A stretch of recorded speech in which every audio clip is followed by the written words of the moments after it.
My parents gave gifts to everyone except my daughter with tears in her eyes. She whispered, "Grandma, do you hate me?" My mother smirked and said, "Gifts are for children who deserve them. You're assessed as child as real family." I simply replied, "I understand, we'll never speak again," and walked away. But days later my parents stood before me crying. In a quiet residential area of Greenwich, Connecticut, the Bradley mansion stood out among the white colonial-style homes. The well-maintained front yard bloomed with seasonal flowers, and the stone path leading to the entrance exuded movie scene elegance. Valued at $2,500,000, this mansion had been the Bradley family's home for over 30 years. In that garden, a little girl was watering the flowers. Lily Morrison, age 8, was a second grader at St. Mary's Elementary School. Her warm, dark eyes and thoughtful nature endeared her to the adults around her. As usual, she was stopping by her grandparents' house after school. The neighbors watched with fondness as the little girl tended to the garden day after day. "Lily, thank you for watering the flowers for Grandma." The voice from the entrance belonged to Lily's mother, Amy Morrison. At 35, she was the director of research and development at a major pharmaceutical company. Though gentle in nature, she possessed inner strength and had adopted Lily 8 years ago. She also took responsibility for her parents' monthly rent support of $3,000 in medical insurance payments. Though her relationship with her parents remained delicate after choosing not to inherit the family real estate business, she didn't regret her decision. "Mom, I baked Grandpa's favorite cookies today. Mrs. Johnson taught me the recipe." The paper bag Lily proudly displayed held the warm aroma of chocolate chip cookies. Her cooking lessons with the elderly neighbor had become her favorite pastime recently. "How wonderful, Grandpa will be so happy," standing next to Amy, as she smiled, was her husband Michael. At 37, he was the owner of an IT company supporting his family with a stable income of over $300,000 annually. He had always supported his wife's decisions, cherishing the vow to walk together through all times that they made at their wedding in St. Mary's Church. Inside the house, Robert and Diana were reviewing documents in the sitting room. As owners of Bradley Real Estate, they constantly worried about the company's future. Passing down their $5 million annual revenue business to the next generation was their life's greatest challenge. For these two who value tradition and appearances, the succession issue kept them up at night. Their younger daughter Caitlyn bore the weight of these expectations, having switched from being a lawyer to handling the family business's accounting. She had earned her parents' trust despite her showy and pretentious nature. Even after her divorce, she threw herself into work with determination, striving to meet her parents' expectations. Caitlyn's son Jacob, age 7, attended Greenwich Academy, considered the most prestigious private school in Greenwich, though somewhat spoiled from bearing his grandparents' expectations. Perhaps this was the result of excessive pressure from those around him. "Mother, please review these new contracts." The business meeting at La Scale went well. Diana began reviewing the documents Caitlyn handed her. Even in this digital age, both parents preferred paper documentation. Caitlyn accepted her parents' old-fashioned ways with an understanding smile. No one noticed the ulterior motives behind that smile. As dusk approached, the light through the windows gradually softened. Lily had finished watering the last of the garden flowers, wearing a satisfied expression. Neighborhood housewives returning from Whole Foods Market waved kindly to her. Amy felt a quiet happiness as she watched her daughter. In December, Greenwich was wrapped in Christmas lights. Operations for a lavish party were underway at the Bradley mansion. Antique ornaments elegantly adorned the Christmas tree that reached the living room ceiling, and inherited stockings hung above the fireplace. "Grandma, can I hang this wreath, too?" Lily carefully held her handmade wreath, made at St. Mary's Church's Christmas workshop. It possessed a simple beauty decorated with ribbons and pine cones. "Yes, let's hang it at the entrance," Diana responded dismissively while checking the placement of expensive decorations purchased from luxury department stores. She felt a momentary pang of guilt at Lily's innocent smile, but quickly pushed it aside as evening fell. Family members began arriving. Amy and Michael arrived with premium wine from Whole Foods. Caitlyn appeared with Jacob in tow, carrying armfuls of flashy wrapped presents. "Merry Christmas." Lily greeted everyone at the entrance, handing out handmade Christmas cards. The cards carefully expressed gratitude for the past year in childish handwriting. Daily visits, watering flowers, baking cookies, 365 days of a little girl's love were contained in those words. In the sitting room, Robert stared at the fireplace while reviewing the company's financial reports. He occasionally showed worried expressions. But tonight was a family dinner party. He decided to leave business concerns for tomorrow. "Shall we have dinner?" At Diana's voice, the family gathered around the luxurious dining table under the crystal chandelier. Colorful dishes were arranged: roast turkey, homemade gratin, seafood salad. Desserts ordered from the upscale restaurant Lascaux also commanded attention on the table. "What a wonderful dinner, again this year, Mother." When Caitlyn spoke, Diana nodded with satisfaction next to her. Jacob was excitedly discussing his latest gaming console. Beside them, Lily quietly ate her food, eagerly anticipating the gift exchange. After dinner came the time for exchanging presents. The whole family gathered around the fireplace under the tree, a mountain of presents wrapped in colorful paper it formed. Let's start with Jacob. At Robert's signal, the gift exchange began. Jacob's presents were revealed one after another: the latest gaming console, luxury brand, children's clothes, and educational tablet. Cheers arose with each opening. Lily waited for her turn, her heart full of expectation for her grandparents' gifts. The daily visits, time spent together, shared smiles. Surely Grandpa and Grandma must. But as presents were distributed, one after another, Lily's name was never called. The room's atmosphere gradually grew heavy, Amy's expression tense, and Michael sensed the unsettling air. "Grandma," a small voice echoed in the silent room. Large tears glistened in Lily's eyes. "Do you hate me?" The trembling voice froze the room's atmosphere. Caitlyn wore a meaningful smile, while Jacob remained absorbed in his new gaming console, indifferent. Just as Amy moved to approach her daughter, Diana's cold voice rang out, "Presents are for deserving children." Taking a sip of tea with an elegant smile, Diana continued, "My sister's child is real family after all." Those words pierced the room like ice blades. The blood drained from Amy's face. Michael clenched his fist tightly. Only the clock's ticking mark, the heavy silence, the fireplace flames flickered, casting eerie dancing shadows on the walls. Outside the window, Christmas snow had begun to fall quietly. "I understand." Amy's voice was surprisingly calm. "We'll never be involved again." Amy stood up and gently lifted the sobbing Lily. Michael embraced his wife and daughter's shoulders, and the three walked silently toward the entrance. "Amy, wait," Robert called out, but it was too late. The heavy closing of the door announced the end of this night. Outside, the snow was getting heavier. Car headlights illuminated the white snow in the back seat. Lily still clutched her handmade card with trembling hands. The words "to my beloved Grandma" were still lovingly written there. The bustle of Christmas remained in Greenwich. Hymns flowed from street, Mary's church, and warm light leaked from the windows of homes, but in the Morrison family's car only silence filled the space. Michael occasionally glanced at his daughter in the back seat through the rearview mirror. Amy faced forward in silence, only tightly gripping her husband's hand. The morning of December, a heavy atmosphere hung over the Morrison family's dining table. Amy and Michael had spent all night discussing how to move forward. Lily was still sleeping in her room upstairs. "I've decided." Amy spoke quietly but with strong determination. "I'm stopping all support to my parents." Michael gently held his wife's hand. They had been paying her parents $3,000 in monthly rent support and expensive medical insurance premiums. The total amount exceeded $50,000 annually. "I agree. Your parents have taken this support for granted." This decision was encouraged by a phone call from Michael's mother, Grace Morrison. As president of the St. Mary's Church Women's Association, she had heard about last night's events from neighbors and immediately contacted them. "There's no need to stay in that house. Please use our vacation home." Grace's vacation home, located a bit away from Greenwich's upscale residential area, offered a quiet and peaceful environment. Her offer became a great support for Amy's family. That afternoon, Amy met with accountant Tom Watson to proceed with stopping support to her parents. Tom was a longtime friend who understood Bradley Real Estate's financial situation. Maintenance expenses have increased dramatically over the past 6 months, and the flow of some contract payment seems unnatural. Amy stared at the documents bearing her father's signature. Knowing her father's meticulous nature, something about the signature felt off. Meanwhile, Lily naturally began avoiding visits to her grandparents' house on her way home from St. Mary's Elementary School. She passed by their house where she used to stop every day. The garden flowers gradually faded as January arrived. The town was wrapped in harsh cold. Amy's family had begun their new life in Grace's vacation home. In the spacious garden, Lily carefully tended to a new flower bed, and on weekends Grace would visit to enjoy gardening together.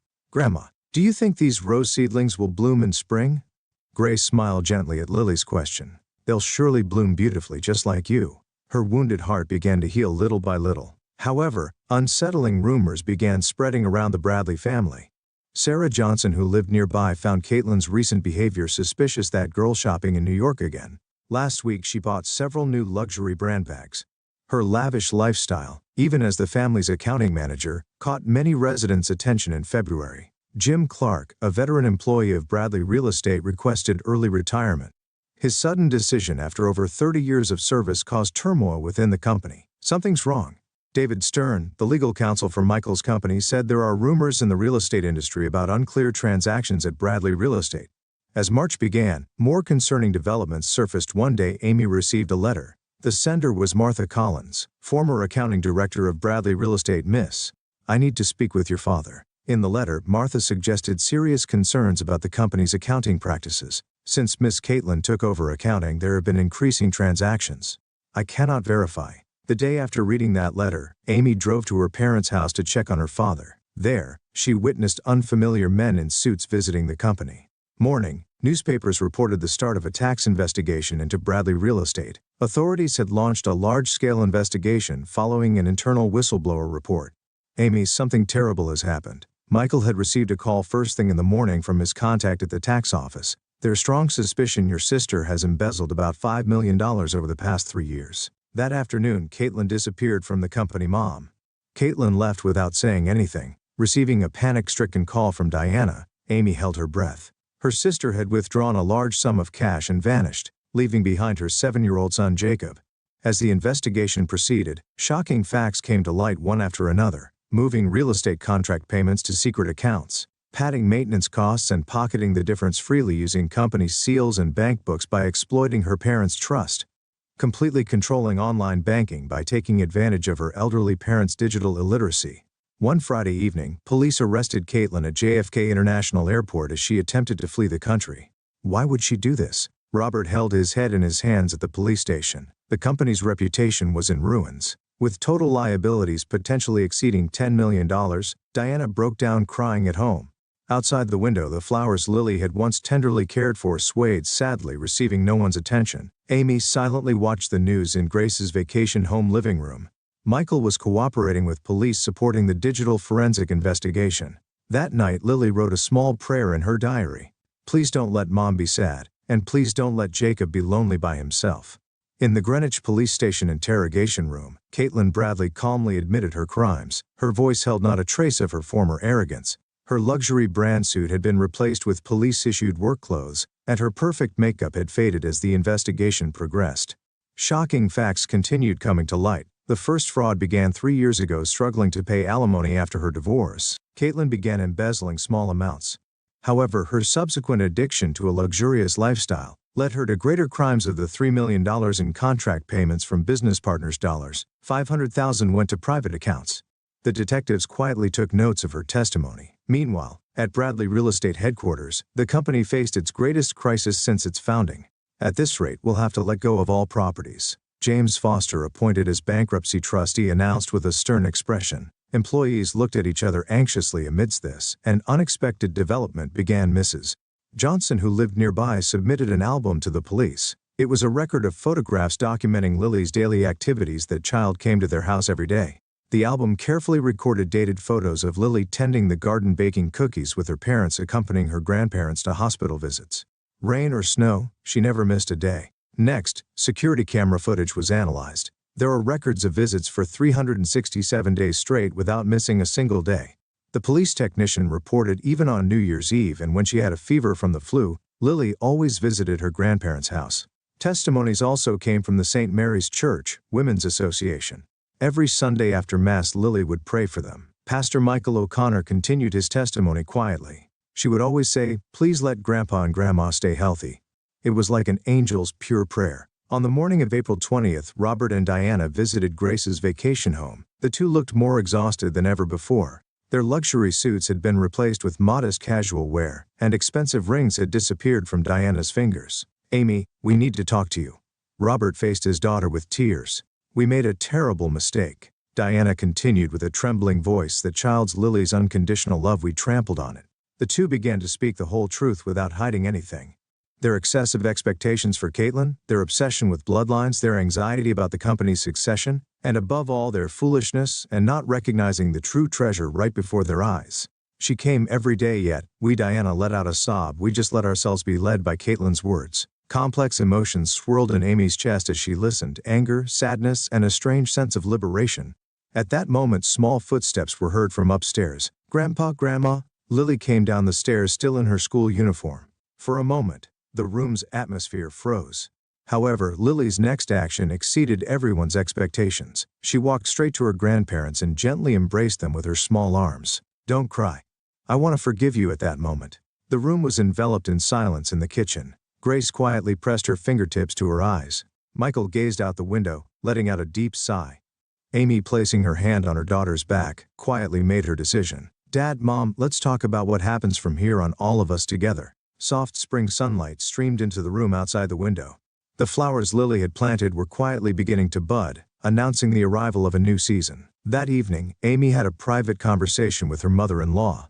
Grace, I support your decision. Grace, who had watched over the entire situation, quietly continued. But from now on, let us help too. The discussion about shaping a new form of family continued until late into the night.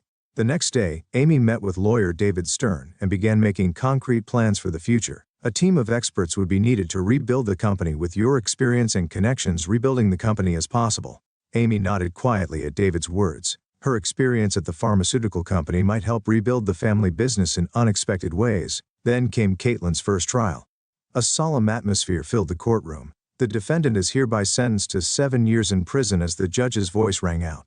Caitlyn bowed her head deeply. Her son Jacob had already begun a new life with his divorced father as she left the courtroom. Caitlyn left one message for Amy: Sis, I'm truly sorry. For the first time, her words carried the ring of genuine remorse. At dusk, Amy's family and parents gathered on the terrace of Grace's vacation home. It's a new beginning, Grace said as she served warm tea. Lily was watering the newly planted flowers. Her figure seemed like a symbol of hope. We still have so much to make amends for. Everyone nodded quietly at Robert's words. Greenwich was once again wrapped in Christmas lights. Grace's vacation home had transformed greatly over the past year. The former reception room had been reborn as a family living room, and seasonal flowers bloomed throughout the garden. Mom, can I help decorate the tree? Lily carefully held new ornaments on these decorations made at St. Mary's Church workshop. The words "I gratitude to family" were carefully engraved. Let's decorate together before Grandma and Grandpa arrive. Amy gently stroked her daughter's head. Over the past year, Lily had grown even kinder. Meanwhile, Robert and Diana's lives had changed dramatically, forced to move from their large mansion in the upscale neighborhood to a modest apartment. Their luxurious lifestyle had faded away. Repaying the debt is still only halfway done. Diana had gained new insights through their modest living. She began participating in volunteer activities at St. Mary's Church every Wednesday. These experiences gradually changed her values. The value of things and the value of the heart are different. Her words contained deep reflection and new learning. Robert continued his desperate efforts toward rebuilding the company with Amy's help. They were establishing a new management system. Though the total debt remained substantial, they were gradually seeing a path to repayment. I'm truly grateful for your management skills. He was finally realizing the magnitude of his daughter's presence. Amy was utilizing her pharmaceutical company experience to advance the company's digitalization and reform its management system. Michael also contributed his IT company's expertise, helping build a new real estate management system. Employees found hope in seeing the couple working together to rebuild the family business. Grace warmly watched over this new form of family. Forgiving those you love sometimes takes the greatest courage. Her words resonated deeply with everyone in the family. The monthly family meeting on the first Sunday had also become a new tradition, though there were sometimes conflicting opinions. These two became opportunities to deepen family bonds. Next month, I'd like to start a new initiative. Robert's proposal was to dedicate part of the company's profits to an adoption support fund. I want to give back to society what we learned from Lily. Amy felt her eyes growing hot at those words. In prison, Caitlyn was earnestly working on her rehabilitation program. During her parents' visits, she expressed genuine apology. For the first time, my greed and jealousy destroyed our family. Through counseling, she had begun facing the true nature of her actions. Her son Jacob was living a settled life with his father. His formerly spoiled nature had faded, and he was gradually opening his heart in the new environment. Can I go visit him, sometimes? Lily's casual words moved the entire family. A child's pure heart taught them the meaning of forgiveness. For this day, Lily had prepared a special present. A handmade photo album. It carefully chronicled memories from the past year. Photos of moving day, church volunteer activities, family meetings, enjoying gardening. I want to make lots more memories. Everyone smiled gently at Lily's words. At dusk, the whole family began preparing Christmas dinner. Though not as luxurious as last year's feast, the table was adorned with warm dishes, made with everyone's thoughtfulness. Let us pray at Grace's words. Everyone quietly closed their eyes. Lord, thank you for giving us awareness and forgiving hearts. The sound of a man quietly echoed through the room. Outside the window light, snow had begun to fall. Look. At Lily's voice, everyone looked out the window. Small lights illuminated the trees planted in the garden. It was Michael's secretly prepared Christmas surprise. It's like a starry sky. Diana teared up at the sight. There was a heartwarming beauty there that couldn't compare to the former luxurious decorations. Let's create new family traditions together from now on. Everyone nodded at Amy's words. The aroma of Grace's baked apple pie filled the room. The expressions of the family around the table were wrapped in peaceful happiness. That night 1 year ago, no one could have imagined such a heartwarming scene. This is what true happiness is. Robert quietly nodded at Diana's whisper. Their expressions held deep regret along with the light of new hope. From this day forward, the Bradley and Morrison families were about to take a new step. It was the beginning of a long journey to heal wounded hearts and reweave true bonds. Lily stood by the window, watching the continuing snow. The light reflected in her small eyes shone quietly and surely like hope for the future.